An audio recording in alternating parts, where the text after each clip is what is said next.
Now, remember we told you that by doing a who is lookup, we can find out the name of the organization and the name of the CEO or the developer.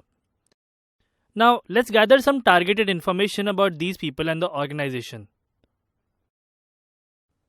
So, targeted information can be divided into two categories. First is information about people. Under this, we can find information related to a name, email, and mobile number. And the second category is to find information about organizations. Now, let us see what tricks are used by security experts for finding this information. Full name. There are a lot of places where we can find names of people, but what we need are full names. It is easier to trace a person if we have the full name. Here are the two easiest methods of finding full names of people. One is through social media platforms and the other is through professional platforms. Let's look at each of these. Social media platforms. Today, almost every person has accounts on one or multiple social media platforms like Facebook, Twitter, Instagram, Snapchat, Pinterest, YouTube, Hangouts, and even Google+. So we can create a public profile on any of these and use it to deep dive into people's lives. Now, let's look at professional platforms.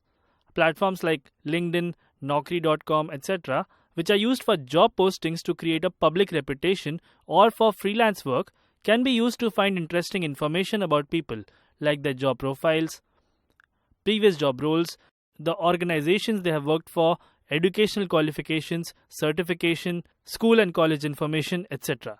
Public profiles on job portals can be used to look at the complete resumes of people.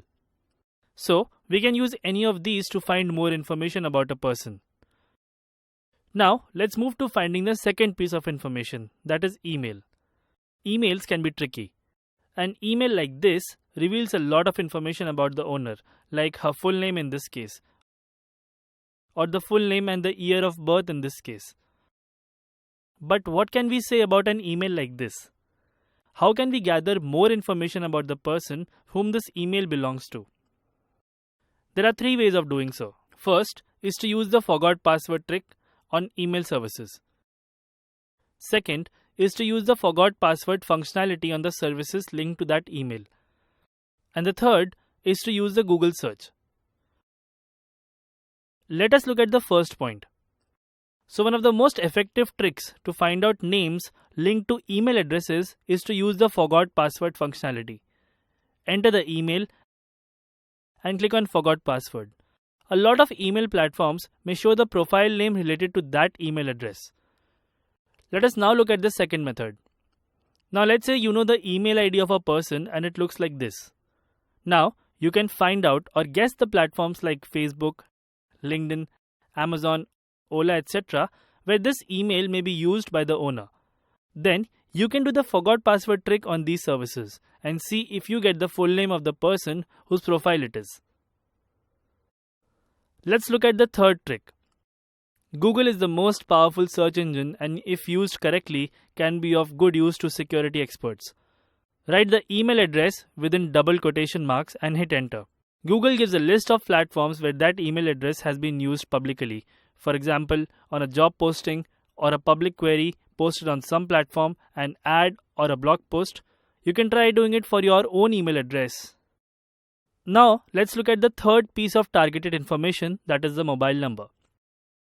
Mobile numbers themselves are a very important piece of information and can be used by security experts.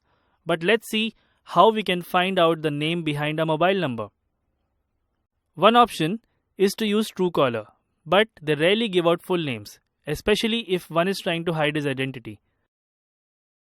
So security experts use these two methods to find out the real names behind mobile numbers. These are to use the login and forgot password pages and to use the Google search. Let's look at the first one. A lot of new social media and online shopping platforms use mobile numbers as usernames, and you can use the forgot password or even forgot username functionality to find out the names linked to these mobile numbers. Let's now look at the second method. We already know the power of Google, and searching for a mobile number in double quotation marks might give you the list of websites where the mobile number has been posted publicly. For example, job portals, advertisement sites, blogs, etc. You can then explore these to find out the name and other information about the person. So make sure to put the double quotation marks when you want to do an exact keyword search. Doing this gives you results for that particular keyword and not just related searches. Now, let us move to finding information about organizations. Gathering information about organizations is rather simple. Since most organizations make their data public for advertising, PR, reputation building, etc. Here are some ways to gather more information about an organization. Again, 3 methods are most commonly used here. First is to use social media platforms. Second is to use company review services. And the third is to use organization financial analysis services. Let's look at the first one.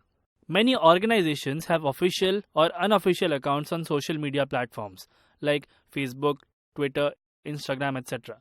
These can be used to gather information about activities of the organization and also find out about the current or ex-employees. The next method is to use company review services. Many websites like Times Jobs, Glassdoor, etc. provide company review services where current and ex-employees provide inside information about their organization. This information could be the salary structure, work environment, turnover, etc. The third method is to use organization financial analysis services. Some examples of websites that provide financial analysis services are Crunchbase, Wikipedia, AngelList, etc. They provide information about the financial situation of an organization and about the key people associated with it. Such information is interesting and can be used later. So that was all about gathering targeted information about people and organizations.